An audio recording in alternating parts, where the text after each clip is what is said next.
Om Swastiastu. Assalamualaikum warahmatullahi wabarakatuh. Salam sejahtera untuk kita semua. Salam Namo Buddhaya. Selamat malam hadirin semua, para pemirsa, para pendengar, para penonton channel ini. Pada malam hari ini kembali saya menyapa Anda tentang bahasan tentang sistem pendidikan nasional. Jadi pada vlog saya sebelumnya, saya pernah berbicara tentang pengembangan sumber daya manusia.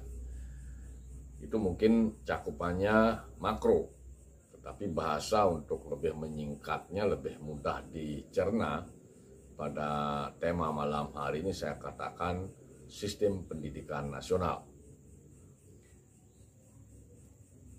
Izin sambil merokok.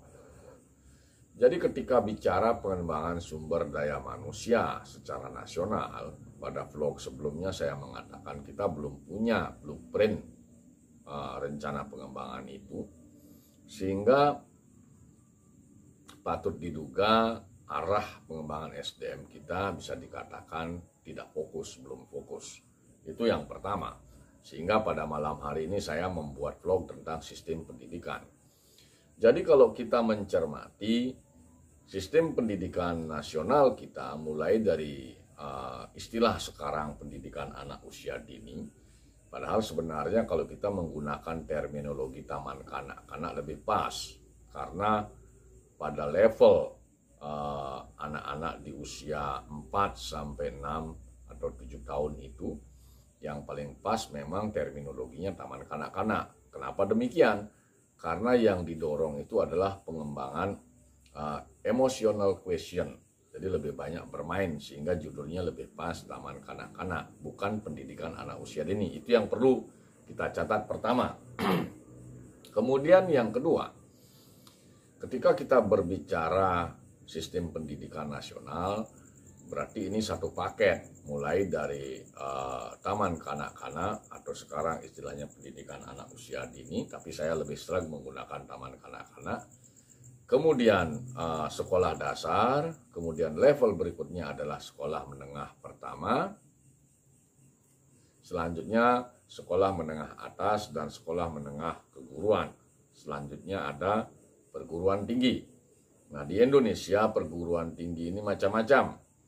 Ada akademi, kemudian ada institut, kemudian ada politeknik, kemudian ada universitas, kemudian ada sekolah tinggi. Nah, apa perbedaan kesemuanya ini? Tentunya ini perlu kita bahas dan kita sesuaikan dengan kebutuhan kita ke depan, kebutuhan setelah mereka menempuh pendidikan, terutama yang di level perguruan tinggi. Jadi kembali ke tingkat dasar tadi, TK. Jadi penekanan di level itu seharusnya memang bermain, sehingga judul yang lebih pas adalah taman kanak-kanak. Tujuan apa? Tujuan untuk mengembangkan kecerdasan emosionalnya, bukan kecerdasan intelektualnya atau IQ-nya. Jadi pada usia sebelum 8 tahun masih lebih memungkinkan untuk mengembangkan otak EQ-nya, emotional quotient, kreativitasnya. Karena faktor ini yang nantinya ke depan akan lebih banyak mendorong kesuksesan seseorang, bukan hanya faktor IQ atau intelligence quotient. Artinya, pada level taman kanak-kanak itu sebenarnya tidak harus mereka bisa berhitung dan membaca. Malah ini keliru besar pandangan saya pribadi. Dan proses belajar membaca dan berhitung ini semestinya dia diajarkan pada usia setelah 7 tahun atau setelah mulai usia 7 tahun atau 8 tahun. Itu yang kita perlu cermati bersama. Sehingga pengembangan otak kalau tidak salah otak kanan mereka itu lebih semakin besar bisa mengembang atau mekar, sehingga ini akan mendorong peningkatan kualitas emosional quotient mereka atau kreativitas mereka. Nah, itu yang berkaitan dengan taman kanak-kanak. Kemudian di level SD, Di level SD, ketika saya berbicara di usia 7 tahun dan 8 tahun baru mereka bisa dijejali dengan latihan membaca dan berhitung. Nah, artinya secara faktual dan normatif, seharusnya ketika anak-anak TK ini akan masuk ke SD, mereka tidak harus dipaksa bisa membaca dan menulis. Karena beban ini sebenarnya ada pada guru-guru di sekolah dasar, terutama yang mengajar di kelas 1 itu. Jangan sampai beban tidak ingin memberikan pelajaran berhitung dan membaca ini dibebankan kepada sekolah TK. Nah, fenomenanya patut diduga ini yang memicu anak-anak kita yang TK itu dipaksa harus bisa membaca masuk SD. Bahkan ini merupakan satu hal yang fatal pandangan saya. Nah, itu yang berkaitan dengan level di SD. Di level SD ini sekolah dasar, apa yang menjadi dasar pembelajaran mereka? Tentunya ini yang menjadi penekanan tentunya hal-hal yang berkaitan dengan nilai-nilai sosial, kesusilaan, tata susila, etika, kemudian moralitas, dan lain sebagainya. Jadi ini maka dari itu judul sekolah ini sekolah dasar, dasar-dasar manusia hidup, moralitas. Nah, ini yang perlu mendapatkan penekanan dan perhatian kita semua untuk melakukan reformasi sistem pendidikan kita. Kemudian kita juga tentunya mencermati apa saja kurikulum yang harus atau sebaiknya diberikan kepada anak-anak yang SD ini. Mulai dari kelas 1 belajar membaca, kemudian belajar berhitung, kemudian kelas 2, kelas 3, kelas 4, kelas 5, kelas 6 SD. Nah, apa saja yang materi-materi pembelajaran untuk mereka? Yang judulnya tadi sekolah dasar. Tentunya ini pengetahuan dasar tentang kehidupan semestinya. Itu penekanan saya sebenarnya. Sehingga nanti ketika mereka memasuki jenjang sekolah menengah pertama, menengah, ini masa akil balik mereka. Nah, ini semestinya di sekolah menengah pertama ini yang lebih banyak diberikan itu penguatan mental kepada mereka, termasuk di dalamnya bagaimana mendalami tentang literasi digital, karena kita sudah berada pada era digital. Karena tadi di sekolah dasar sudah diberikan pengetahuan dasar tentang kehidupan yang menekankan pada aspek moralitas dan etika. Nah, di SMP ini mereka diberikan pemahaman tentang bagaimana mencari pengetahuan, bagaimana mereka mencari pengetahuan berbeda pada era sekarang dengan era sebelumnya. Di sini sudah kita masuk ke dalam era digital, artinya pengetahuan bagaimana cara menggunakan digital atau media teknologi secara cerdas dan justru menguatkan etika dan moralitas mereka dan justru bisa menambah pengetahuan dan wawasan mereka. Dan yang paling penting di level SMP ini, karena mereka berada di masa akil balik, pandangan saya pada usia mereka itu harus pernah setiap murid SMP itu dicek bagaimana kualitas psikologi mereka. Apakah yang dominan mereka itu IQ-nya, ataukah EQ-nya, atau mungkin SQ-nya kan memiliki tingkatnya super. Nah, ini yang perlu dicermati oleh kita semua, sehingga hal ini menjadi keharusan negara hadir memastikan mereka setiap orang itu dicek tingkat psikologisnya mana yang kuat.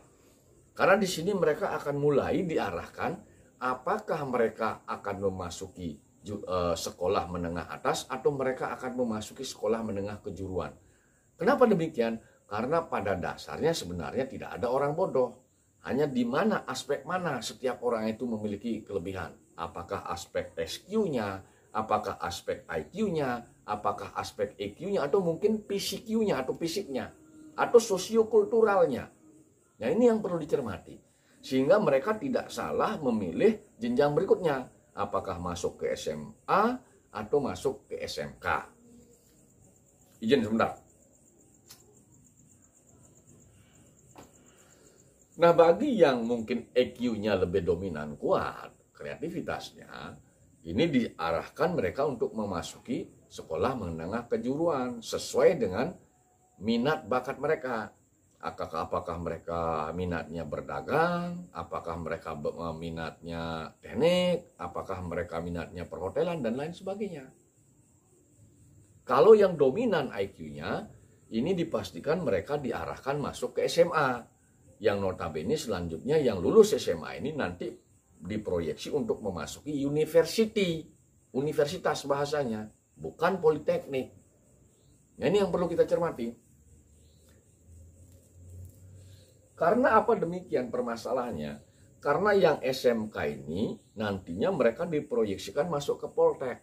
Yang paling tidak politeknik ini maksimal mereka menempuh studi perkuliahan yang penekanannya pada skill itu maksimal 2 tahun langsung ke lapangan kerja. Kemudian yang tadi SMA dia dipastikan memasuki universitas, dan universitas ini pun perlu kita kaji ulang jumlahnya di Indonesia ini. Tidak sebanyak saat ini. Dan yang SMA ini, pandangan saya satu provinsi cukup satu SMA saja. Yang diperbanyak perlu itu adalah SMK. Kenapa demikian? Karena kebutuhan kerja, lapangan kerja itu membutuhkan skill. SMK inilah yang kita perbanyak. Sementara untuk pegawai-pegawai pemerintah, pegawai-pegawai yang nantinya akan menjadi aparatur penyelenggara negara, mereka itu pembibitannya diambil dari SMA tadi. Sehingga perlu sekali menghitung jumlah universitas di Indonesia. Pandangan saya se-Indonesia itu cukup 12 universitas dan semuanya negeri. Dibagi 3 regional, berarti satu regional cukup ada 4 universitas. Yang semuanya sudah ada MOU dengan pihak pemerintah, baik pusat maupun pemerintah daerah, bahwa mereka yang lulus universitas ini akan menjadi pegawai pemerintah. Kemudian dikaji ulang bagaimana posisi atau legal standing dari sekolah-sekolah kedinasan. Apakah dia masuk ke universitas yang saya katakan 12 tadi, atau dia kalau dia berdiri sendiri tidak usah, karena itu akan membuat kos anggaran negara. Pilihannya memang dia harus masuk ke dalam universitas menjadi fakultas sesuai dengan bidang-bidangnya. Nah, misalnya contohnya IPDN, karena posisinya di Jawa Barat dia bergabung dengan Unpad, masuk di Fakultas Ilmu Sosial, Ilmu Politik di sana, dan semuanya nanti akan diproyeksi menjadi pegawai pemerintah. Jumlah kuota mahasiswanya pun diperhitungkan, ada hitung-hitungan yang kita gunakan. Jadi betul-betul kita rancang manfaat daripada sistem pendidikan itu maksimal. Tidak seperti sekarang, universitas jumlahnya banyak, ada yang negeri, ada yang swasta. Setiap tahun kelulusannya banyak, ini yang lulus itu mau dipekerjakan di mana? Nah, ini yang penting kita cermati bersama, sehingga tidak mubazir sistem pendidikan kita itu. Dan anak-anak itu, generasi kita memiliki kepastian. Dan mereka tidak ada yang bodoh, hanya saja perbedaannya apakah mereka kuat di IQ atau kuat di EQ, atau kuat di PQ, atau kuat di sosial kulturnya, sosiokulturnya, atau kuat di SQ-nya.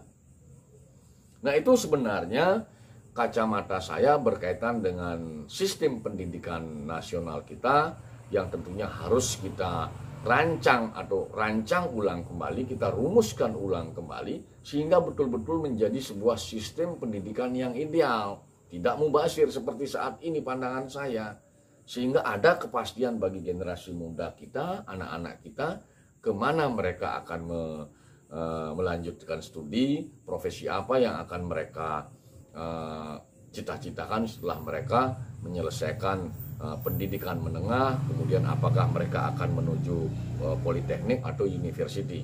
Nah, hal-hal yang berkaitan dengan nama-nama perguruan tinggi seperti sekolah tinggi, institut, itu masalah teknis yang perlu kita rumuskan kembali sehingga jelas duduk legal standing semua lembaga pendidikan di Indonesia itu. Adik-adik pun generasi muda kita memiliki pedoman bagi mereka untuk menggapai cita-cita mereka di masa depan. Mungkin itu hal yang bisa saya sampaikan berkaitan dengan reformasi sistem pendidikan kita. Mudah-mudahan para pemirsa yang mendengarkan, menonton channel ini bisa menggunakan referensi atau ikut sama-sama memikirkan bagaimana sistem pendidikan kita sehingga menjadi lebih baik. Demikian saya akhiri dengan menyampaikan Pramo Santi. Om Santi Santi Santi Om. Assalamualaikum warahmatullahi wabarakatuh. Salam sejahtera untuk kita semua. Salam Namo Buddhaya.